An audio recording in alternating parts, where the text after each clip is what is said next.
Students, let us see some special cases. We have in our earlier video I have mentioned how to find the magnetic field of a circular loop when you place a particular point in the along the axis of the loop. So this P point is on the axis of this circular loop. So here what are known, R, and this X is known. Then you can find out the magnetic field using this formula, mu naught I r square by 2 into r square plus x square to the power of 3 by 2. So here R, X is known, the current in the loop is known, so we can find out B. Suppose there are n loops. So what we will do, we will multiply this with n. We will find out 1 and we will multiply with n. Suppose it is on some other point, not on the axial, not along the axis of the loop. Then how you will find out? We simply apply the Biot-Savart's law. Okay. So here we are dealing only along the point on the axis of the loop. So if you see here in the denominator, this r square is constant. What is varying? This x is varying. Suppose if I keep on increasing x, what will happen? The denominator value will increase. Okay, and that means at a very large distance it tends to become, the magnetic field tends to become 0. Isn't it so? If you take a very far off point from the loop, the magnetic field will be almost equal to 0. Suppose if I put x is equal to 0, now this is the case which is the center of the loop. So here the maximum value you will obtain.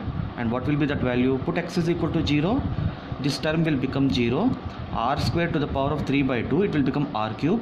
So you are left with mu naught I by 2r. So the maximum B value possible is mu naught I by 2r.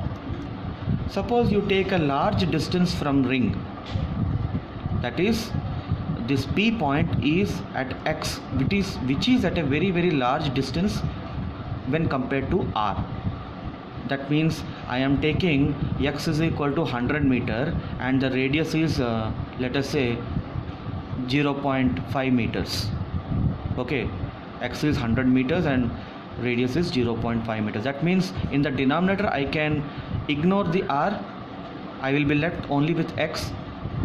So here what I will get? I will get mu naught I r square n divided by 2 into x cube. If you remember, this magnetic moment is equal to NIA. So because this is a circular loop, it is NI pi r square.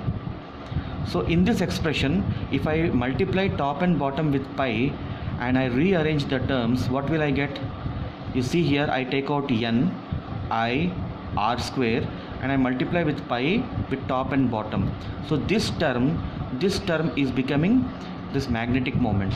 So the magnetic moment at point P can also be written as mu naught m divided by 2 pi x cube. If you see the variation of this magnetic field, if you try to plot it, let us say this is my center position and from here you are moving in the positive x direction. And if you go this way, if you go the back side of the loop, you are going in the negative x direction. If x is very large, this B tends to become 0. And when you move towards the center, you tend to move towards the maximum value of B. So the variation of the graph will be like this. It will be maximum at the center and from there it will fall down. Similarly on the other side it will be a mirror reflection.